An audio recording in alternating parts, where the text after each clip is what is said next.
breaking news, Basango ya Congo, et Panabino, ils avaient une spécialité, il y a Proverbe 30-30 na Mongalema, awa na Manchester. Alors, na yebisa bino ke, tu es là bino Basango, il y a vérité, il y a solo, on dirait qu'il y a Mongalema, pe lisusu bozo na biso na Soft Kings TV, on dirait qu'il y a Canada. Facebook nanga bato aner bakangi yango soko lingi kokoma ami na ngai beta kaka Didier Forme na Facebook okozwa ngai donc ba Facebook bokanga na bino bokanga to sa musala bofundi na la police bokokite bofundi na YouTube bokokite siko bokomi kokanga ba Facebook. Alors bino mo bomoni zakle après ko bima na hôpital abombi matutu na ekoti na maneti pe asali émission na t-shirt ba koma a bozo pola mais bozo ndimate banani yango ba pola ba ndimate eza Kabila na batu na ye Zak le côté na lingaka ye po ayaka kolobela biso makamni ezoleka kuna za lokola infiltré na biso malgré babotoli passeport moya bimasombo kezate. Alors Koko ya Lumumba oyo Patrice Emery Lumumba azali kosala na banque ya moko ya bana Kabila to ba camarade Kabila apanzi Kabila na seni ndenge nini mbongo ba election ezalaki nango me mbongo wana bakoma kopie yango na baninga ba master ne bakola na bango donc masolo eza ya kopanza na ndenge mabe Kabila soki makambo esili olioke na malembe azotia tembe tala ndenge eyindeli. Alors tolobai que Proverbe 30-30 le messager de la bonne nouvelle toujours abattu mais jamais toujours combattu mais jamais abattu.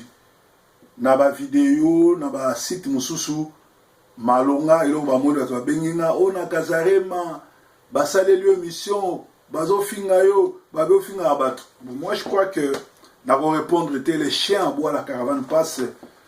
Na osa musala ndenge nzambe atindaki nga so botangi na mukanda na nzambe tous les 4 évangiles bomona ke Yesu azaki na problème personnel na ba pharisiens na ba sadducéens.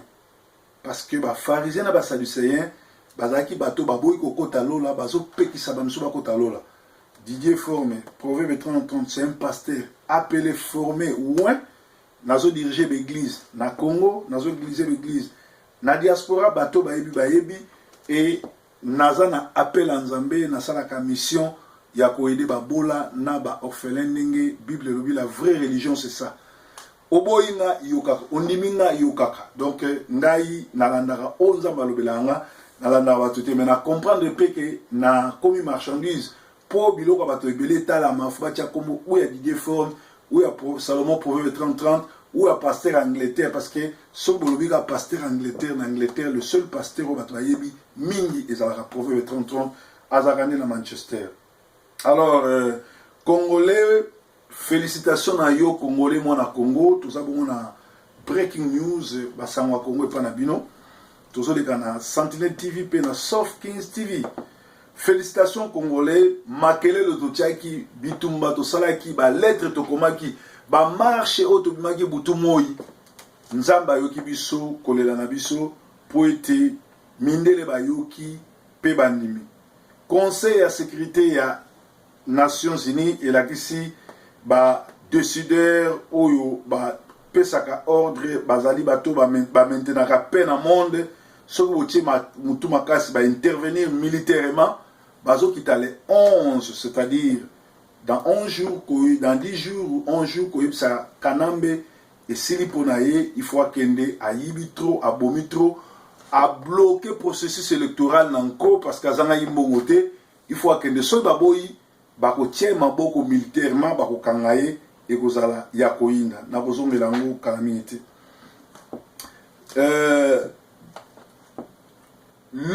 Donc dimanche à lobby envoyé à roi à Belgique na ambassadeur à Belgique na Congo bakende comme na président rassemblement pasteur papa Tshisekedi masolo basolo la ki ndenge nini ye azolinga ko mener la transition parce que ce qui a mis transition à organiser l'élection yé à Rosala candidaté. Alors ici qu'on a zobenda rassemblement opposition diaspora matoi mindele basi baponi Moïse Katumbi lokola mokitani ya Kabila. Or Moïse Katumbi atanga mingi te, aza congolais te, aza pena mwasi ya Tutsi oyo ya Burundi. Eske na makambo nyonso toleki nango tokolinga lisusu mutu atanga te, mutu oyo aza congolais te, mutu oyo aza mutu awuti na PPRD aya ko remplacer susu mutu a PPRD. Bisika wana il faut Papa Tshisekedi na opposition na mokili mangongango yango.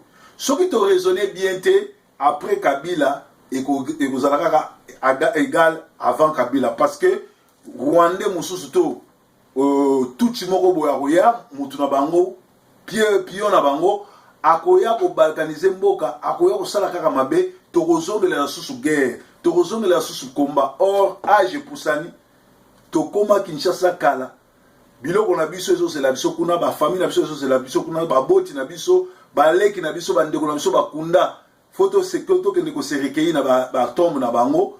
Alors la lutte sera encore longue et populaire. Ngonga ngoyo to solo la bien to yeba soki Papa Tshisekedi azui transition nani akozala candidat. En tout cas ngonga ngoyo po Moïse Katumbi mindele si ba poniye pe yebani bongo. Je crois mokili momimba yebi ke ba poniye po nani ba poniye po aza zoba koleka Kabila, ba poniye po aza mayele mingi te, ba poniye po akopesa koleka ne Kabila za kopesa. Donc ba poniye te po na intérêt yo congolais. Ngongango yo to banda ko yebela déjà après Kabila et kozala nani. Alors bande ko ngai Grande-Bretagne ici et gouvernement Kabila que à partir du 19 décembre Kanambe ba ko considérer le sous le président Congo te a signé pe sous azo engagement moko te ya ko engager Congo na quoi que ce soit pe ba ko senga na ba ambassade, c'est-à-dire ambassade d'Angleterre na Londres. Responsable Azawana, ambassadeur ou bien chargé d'affaires au Azawana, le 19 décembre, fois Kanabisaka Kende. Donc, si quoi, tout ça, na biso ba combattant, parce que l'Union européenne peut bandimi, que na ambassade d'Union surtout à Congo, dans le monde entier, à partir du 19, ba ambassadeur au Kabila Nomaki, ba rosa susu accrédité te, faut pas Kanabisaka na mboka Kende, c'est-à-dire combattant na mboka yo zali to banda ko s'organiser. Le 19 décembre, nani toko kende kotia ambassadeur oyo toko bengana ambassadeur ya Kabila. C'est-à-dire ezali biliaki bango bikoki. Kanambe akabela dos Santos ba pétrole nyonso oyo eza na océan côté ya ba Congo. Akabela Zuma ba gisement ya ba minéraux na RDC. Yango moni makango to mwasi ya Zuma o ba boya na mama bana na ye. Asalaki nyonso tout pour Kabila atikala na pouvoir mais Nzambe ya Congo abundeli biso ba gaz na ba pétrole nyonso ya est ya Kabila bandeko ne ba Rwandais pe ba banque ya Congo na ba biak ezali ndeko na ye Zoé mutu azo girango pe aza kosomba ba banque mususu. Alors bomonaki na réunion na bango ya Luanda Museveni na Kagame bazaki te mais Museveni yake komonana le lendemain na Brazzaville. Parce que Museveni na Kagame bazui pression grave ya ba américain. Alors Kagame pe a commis na posa asala coup d'état na RDC atia mutunae Alexis Biakaza oaza un Tutsi oyo azala appuyé par l'armée rwandaise pour na posala coup d'état pour ba contrôler masolo pour Kabila a comme memela ba problème. Pe lisusu basango ya Congo Oyo ya lelo lundi, face cachée ya sommet à Luanda. Luanda commence à livrer ses secrets. L'absence remarquée du Rwandais Paul Kagame et de l'Ougandais Yoweri Museveni à ce sommet a intrigué. Au lendemain de ces assises, Paul Kagame a fait le déplacement de Brazzaville. Pourquoi faire? Ce qui s'est passé des choses qui n'ont pas été reprises dans la déclaration finale. La RDC, une question à polémique au sein de CIRGL et c'est la face cachée du sommet de Luanda. Qu'est-ce qui s'est donc passé là-bas? Mercredi dernier à la capitale angolaise, 48 heures après ce sommet, bien des zones d'ombre entourent le sommet de Luanda qui s'est penché entre autres sur la situation tendue en République démocratique du Congo, au Burundi, en République centrafricaine et au Soudan du Sud. 5 chefs d'État ont fait le déplacement de Luanda, outre le président hôte José Eduardo Santos d'Angola. On a noté la présence du criminel Joseph Kabila, Denis Sassou Nguesso de la République du Congo, Edgar Lungu de la Zambie et Idriss Déby du Tchad, également président en exercice de l'Union africaine. Les chefs d'État du Kenya, du Burundi, du Swaziland, de l'Afrique du Sud, du Soudan et de la Tanzanie et de l'Ouganda étaient représentés. C'est le bémol du côté du Rwanda qui a délégué à cette rencontre son ambassadeur à Luanda. Et ça grave, Nabasiza Minene Boye, Kagame aboyi kotinda bato minene atindi kaka ambassadeur na ye o azana Luanda qui nous représentait. Alors Ngosama Dlamini Zuma, l'envoyé Ouazali, président du Conseil des Nations Unies, Azaraki Wana, secrétaire général et Anoni, il y a ONI pour la région du Grand Lac, Saïd Djimit, ainsi que les représentants des pays membres du Conseil de sécurité des Nations Unies ont répondu à l'appel du président angolais. Si les autres sujets inscrits à l'ordre du jour ont été traités sans accroc, de profondes divergences, apprend-on, des sources diplomatiques sont cependant apparues sur la question des RDC. Des absences qui intriguent. De ces deux grands absents de la capitale angolaise, la grande surprise est venue du Rwanda, Kigali, qui n'a trouvé mieux que de se faire représenter par son ambassadeur en Angola, a affiché une attitude frisant la frustration. L'inquiétude était d'autant plus vive que 24 heures après le sommet de Luanda, le président criminel Kagame est arrivé jeudi matin à Brazzaville pour une visite officielle. Selon le programme officiel rendu public par le président du Congo-Brazzaville, les deux chefs d'État ont eu jeudi dans la soirée un tête-à-tête. Un communiqué officiel devait fixer ces entretiens en haut lieu. On ne devait pas s'attendre à de grandes révélations dans ces communiqués finaux. Sans doute, on va se limiter aux formules alambiquées en vogue dans les uns et coutumes diplomatiques. Lorsqu'on imagine les rôles que joue d'un côté le président Paul Kagame et de l'autre le président Yoweri Museveni dans la crise congolaise, leur absence à Luanda a intrigué. Quelque chose s'est passé et c'est ce qui pourrait justifier le boycott de ces deux voisins de la RDC dans la capitale angolaise. Que le président Kagame traverse l'est en l'ouest de la RDC pour se retrouver à l'autre côté du fleuve Congo ne peut qu'alimenter des conjectures. Yangui sous roche. D'ores déjà, l'on pourrait facilement réfuter le fait que son absence à Luanda était liée à son calendrier très chargé. Non, c'est pas ça. C'est la coutume en diplomatie. Ce qui est évident, c'est que la vérité est en voie de clore. En effet, au sein de la CIRGL, des camps se sont formés au centre de la controverse de la question de la RDC. Aussi loin qu'il soit, Londres, Bruxelles et Washington ont pesé de tout leur poids dans les dernières discussions à Luanda. Ce qui explique la platitude de la déclaration finale de Luanda en déphasage avec les assurances présentées à l'ouverture du sommet par le président José Eduardo Santos. Kinshasa n'a pas obtenu un chèque blanc en termes de rencontres des capitales angolaises. Ce n'est pas un fait de hasard que les communiqués finaux de Luanda, dont Top Congo FM a rapporté une séquence et clairement invité le gouvernement congolais à créer un climat d'apaisement pour les acteurs n'ayant participé au dialogue. Qu'est-ce que cela veut dire?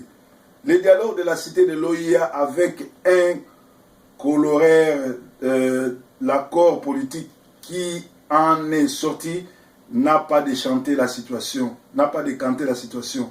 Il faut poursuivre les négociations et élargir les cadres des discussions aux principaux protagonistes. à l'instar du rassemblement des forces politiques et sociales acquises au changement, plateforme politique de l'opposition qui referme en son sein des acteurs majeurs de la politique congolaise. La France, la face non révélée de l'iceberg, les non-dits du sommet de Luanda commencent à filtrer car des langues se délient sans se faire prier. L'euphorie entendue n'a pas été au rendez-vous, aussi bien que l'opposition qui est dans la majorité présidentielle. Les messages confus envoyés par les communiqués finaux trahissent les malaises qui a prévalu pendant et après les travaux.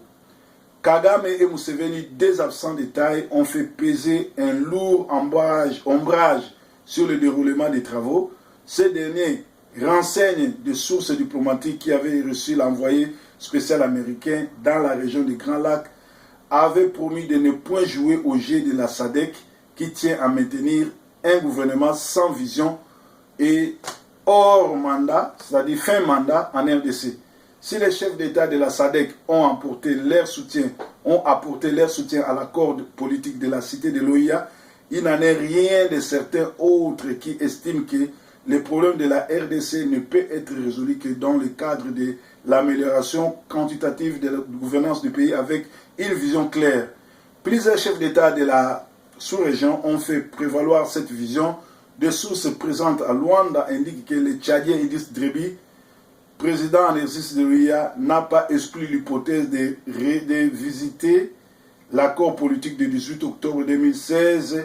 La communauté internationale a embouché la même trompette. Les États-Unis, qui avaient monté et piloté la fin du régime Mobutu, estiment que l'heure est venue de tourner définitivement cette page noire de l'histoire de la RDC et de la sous-région. Dans leur approche, les pays de l'oncle sans privilège, la stabilité de la bonne gouvernance au détriment de son imposition par la force.